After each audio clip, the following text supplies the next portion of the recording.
जय हिंद, नमस्कार दोस्तों, आप सभी का स्वागत है एमबी राजेश इलेक्ट्रिकल्स में। दोस्तों आज की वीडियो हम देखने वाले हैं कि सीलिंग फैन में कितने एमएफडी का कैपेसिटर लगाना चाहिए। यदि हम बात करें इस डाउट के लेके, ये डाउट अक्सर लोगों के मन में होती है और किस चीज़ के लिए होती है, वो भी होती है सीलिंग फैन के लेके। तो सीलिंग फैन में यदि आपका स्पीड, जो पंखे का स्पीड है दोस्तों, वो स्पीड समय के अनुसार क्या होता है, स्पीड कम हो जाती है। और स्पीड जब कम हो जाती है तो उस कंडीशन में क्या होता है, बहुत लोगों को ये परेशानी होती है और बहुत लोग हमेशा ये चीज़ परेशान होती है कि सीलिंग फैन में आप कितने बीट का कैपेसिटर लगाएं।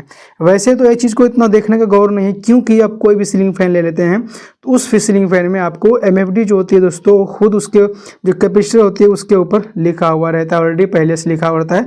तो उसमें क्या होता है, आपको किसी प्रकार से डाउट नहीं होना चाहिए, क्योंकि जितनी एमएफडी का कैपेसिटर लगा हुआ है आप उतना लेके लगा दीजिए। उसमें क्या होता है, यदि अपने हिसाब से उसमें कोई भी कैपेसिटर लगाते हैं तो उस कंडीशन में आपको प्रॉब्लम देखने को मिल जाती है। कभी कभी क्या होती है, पंखा भी जल जाती है। ठीक, तो उस कंडीशन में क्या होता है, जब आप निकाले हैं कैपेसिटर, यदि आप किससे पूछेंगे किसी से, तो वो क्या करेंगे, आप खाली इतना बोलेंगे कि मेरा जो फैन का स्पीड है वो स्पीड थोड़ी स्लो हो गई, तो उसको स्पीड का हमको फास्ट करना है। तो वो लोग क्या करेंगे, आपको बोलेंगे 3.15 एमएफडी का कैपेसिटर लगा दो। ठीक, तो आपको क्या करना है, इस प्रकार से यदि आपको कोई बोलता है लगाने के लिए तो आप क्या करते हैं, लेके आप उसको लगा देते हैं।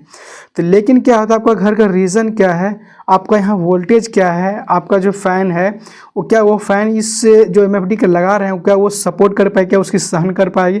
सबसे पहले आपको कैपेसिटर लगाते हैं तो उसका कारण क्या होता है, आखिर हम कैपेसिटर का स्लो हो रहा है तो उस कंडीशन में कैपेसिटर क्यों लगा रहे हैं, तो इसको जानना आपको ज़रूरी होता है। उसके बाद आप खुद ही इस चीज़ को पता कर पाएंगे कि कैपेसिटर क्यों लगाते हैं। ठीक, एक चीज़ हम आपको बताते हैं, यदि आप गौर किएंगे कोई भी कंपनी वाले यदि फ़ैन को किसी भी कंपनी का फ़ैन लाते हैं तो उस कंडीशन में आप देखेंगे तो फ़ैन में क्या होता है, आपको हमेशा देखेंगे तो 2.2 एमएफडी का ही कैपेसिटर आपको देखने को मिलती है। यदि इस प्रकार से 2.5 एमएफडी कैपेसिटर देता है, तो यदि आप 3.5 एमएफडी का कैपेसिटर लगाते हैं तो क्या कंपनी वाले भी तो इतना एमएफडी कैपेसिटर लगा के दे सकते हैं, क्योंकि वो भी चाहते हैं कि स्पीड जितनी अच्छी मिली, ताकि उतना वो क्या होता है, जो फ़ैन का स्पीड अच्छी रहेगी वो लोग क्या करेंगे, वही कंपनी का फ़ैन लेंगे। तो यदि अक्सर कोई भी कंपनी देखेंगे तो आपको 2.5 एमएफडी का ही कैपेसिटर देखने को मिलेगी। और हम बात कर लें जो एक ब्रांडेड अच्छी जो कैपेसिटर फ़ैन होती है, उसमें देखेंगे तो हम 1.5 एमएफडी का भी कैपेसिटर लगा हुआ देखे हैं। ठीक, क्योंकि हम जब नया पंखा लगाए थे, जो डिजाइन वाला पंखा होती है, यदि आप उसमें देखेंगे तो आपको 1.5 एमएफडी का भी कैपेसिटर देखने को मिलेगी, लेकिन उसकी स्पीड इतनी अच्छी होती है।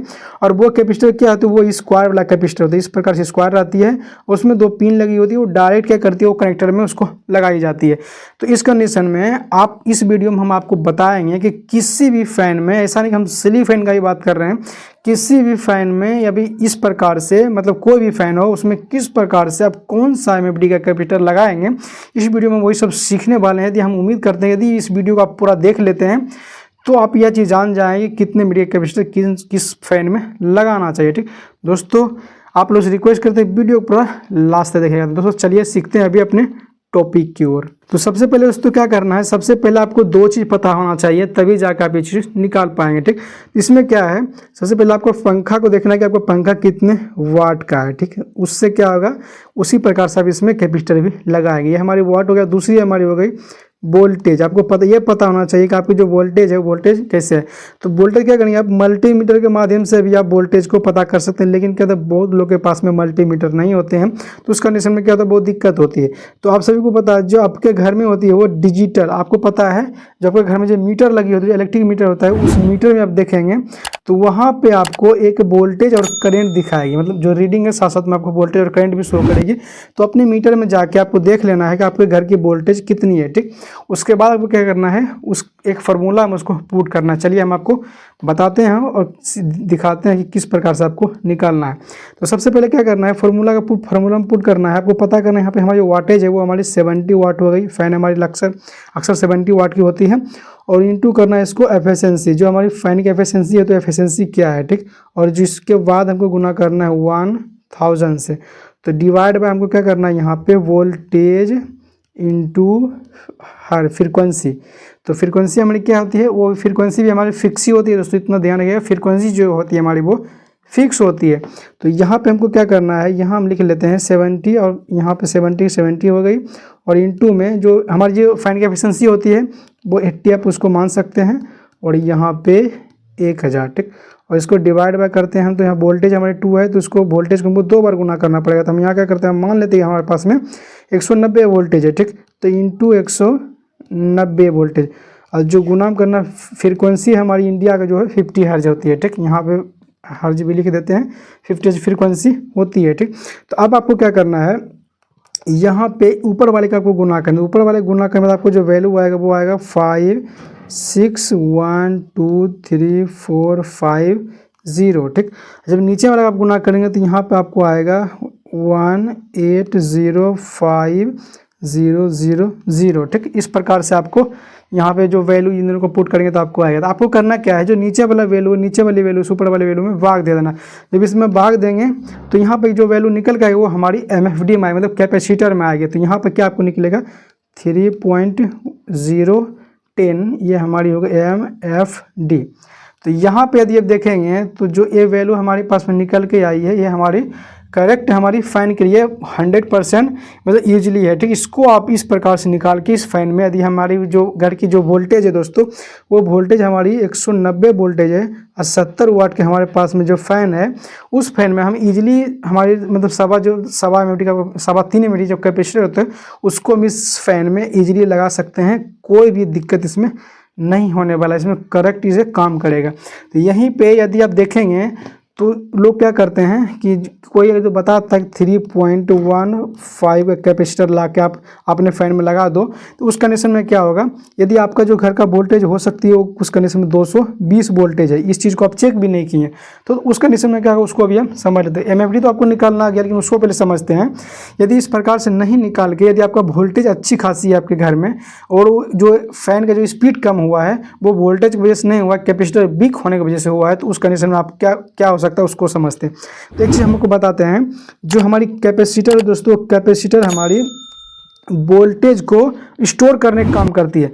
जो हमारी ये वोल्टेज होती है दोस्तों, उस वोल्टेज को स्टोर करती है, यानी कि आपके पीछे से यदि वोल्टेज कम आ रही है तो उस कंडीशन में क्या होता है, वोल्टेज कैपेसिटर होती है वोल्टेज को अपने ओर में स्टोर करती है और फैन को क्या करती है, उसको पास करती है। मतलब फैन में जो होती है फुल स्पीड प्राप्त करने के लिए कैपेसिटर अपनी स्टोर जो किया वोल्टेज उसको भेजती है, और क्या करती है, जब वोल्टेज प्रॉपर मिलेगी तो हमारी जो फैन होती है उस फैन में क्या होती है, जो मैग्नेट होती है वो मैग्नेट भी प्रॉपर बनेगी। जब मैग्नेट प्रॉपर बनेगी तो फैन की जो स्पीड है दोस्तों, वो स्पीड भी अपनी स्पीड पर फैन अपने रोटेट करेगी, उसमें किसी प्रकार कोई दिक्कत नहीं होगी।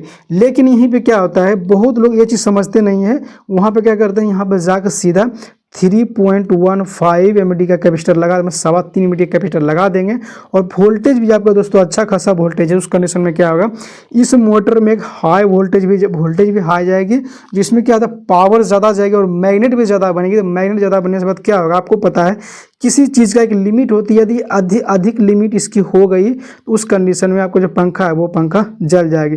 बहुत कंडीशन में देखेंगे तो इस मतलब 3.25 MFD का कैपेसिटर लगा हुआ होता है, और हम भी लगा है, ऐसा नहीं है कि नहीं लगा हुआ, लेकिन लगा है उस कंडीशन में क्या है, जो वोल्टेज होती है वहाँ पे वोल्टेज जो हमारी होती है दोस्तों, वोल्टेज हमारी डाउन होती है, और वोल्टेज हमारी डाउन है तो उस कंडीशन में हम 3.25 MFD का भी कैपेसिटर लगा देते हैं, तो किसी प्रकार से कोई दिक्कत नहीं होने वाला है। वहीं यदि हमारी वोल्टेज अच्छा खासा वोल्टेज है और उस कंडीशन में हम कैपेसिटर को लगाते हैं ज़्यादा वाली, तो उस कंडीशन में हमारी जो फैन होती है दोस्तों वो जलने की संभावना बढ़ जाती है, क्योंकि इसमें अधिक वोल्टेज आएगी और मैग्नेट भी अधिक बनेगी, और जब मैग्नेट अधिक बनेगी पंखा हमारी उतनी फास्ट में घूमेगी और पंखा भी हमारी जो वाइंडिंग होती है वो अधिक हीट होगी, और हीट नहीं होने के बाद क्या होगा, वो जो वाइंडिंग है हमारी वो जल जाएगी। तो इसी प्रकार से हमारी पंखा जलती है। बहुत जगह पे देखेंगे पंखा भी इसी वजह से जलती है, और कैपेसिटर उतारते हैं, देखते हैं कैपेसिटर इसमें ज़्यादा लगा हुआ है। तो इस प्रकार से कैपेसिटर को निकाल सकते हैं, जो आपका सीलिंग फैन में किस प्रकार से कैपेसिटर लगाते हैं और कितने MFD का कैपेसिटर लगाना, किस प्रकार से निकालना है। उम्मीद करते हैं इस वीडियो में आपको सीखने को मिल गया है। यदि दोस्तों ये वीडियो अच्छी लगी तो वीडियो को लाइक कीजिएगा, चैनल को सब्सक्राइब कीजिएगा। दोस्तों आज के वीडियो में इतना ही, मिलते हैं किसी नेक्स्ट वीडियो में किसी नेक्स्ट एपिसोड, तब तक के लिए जय हिंद।